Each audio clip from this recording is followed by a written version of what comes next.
lagi naman nila pinagtatanggol yung inang yun. Hayaan mo nga sila. Andito naman ako eh. Diba lagi naman kitang pinagtatanggol? Sana hindi nila ako nagkaroon ng kapatid na katulad niya. Ay nako. Kahit naman tatay at nanay mo eh. Nung una, ayaw din nila kay Ina. Kaya lang napilitan kasi nga naawa lang sila. Ito po. Oo. Paano kasi? Sinumpayan ng duwende. Kaya kita mo itsura niyan. Parang duwende. Lola, totoo bang mga duwende? Oo. Minsan nga nakakita ako ng duwende. Nakakatakot talaga. Eh di ibig sabihin dapat din ako matakot kay Ina? Bah, hindi ah. Di tayo dapat matakot dyan sa kutong lupang yan.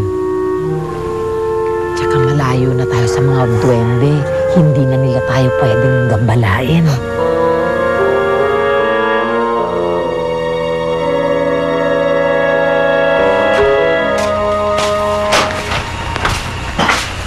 Alam mo,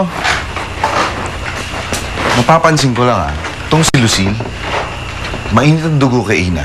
Parang laging naiinggit. Ito naman si Nana Celia eh. Ay, naku. Wala na tayo magagawa doon. Matanda na yon. Si Lucille, yon bata.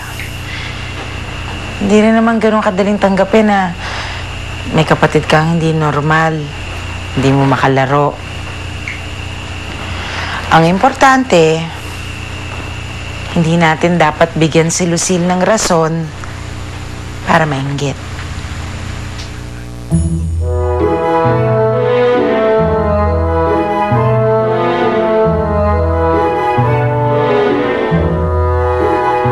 Ate Lucille, nakita mo ba yung dagang nahuli ni Tay? Ate Lucille, ganun kalaki, ang laki-laki. Natakot nga ako nung nakasakay ako dun eh. Tama na nga kadaldalan mo. Ang ingay-ingay mo.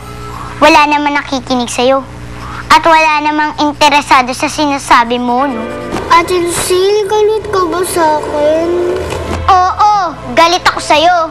Wala naman akong ginagawa ah. Anong wala? Ang sama nga ng ugali mo eh. Dahil sa'yo, napagalitan ako ni Tay. Sorry na, ate. Huwag kang magdrama dyan.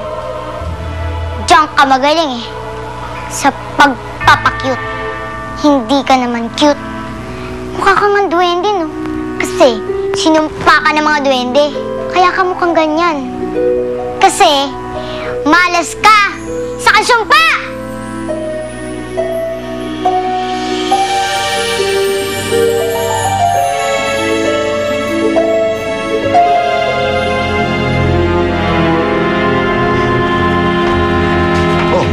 Lucille, yung kapatid mo, anong ginagawa? Andyan lang po. Ah, sige.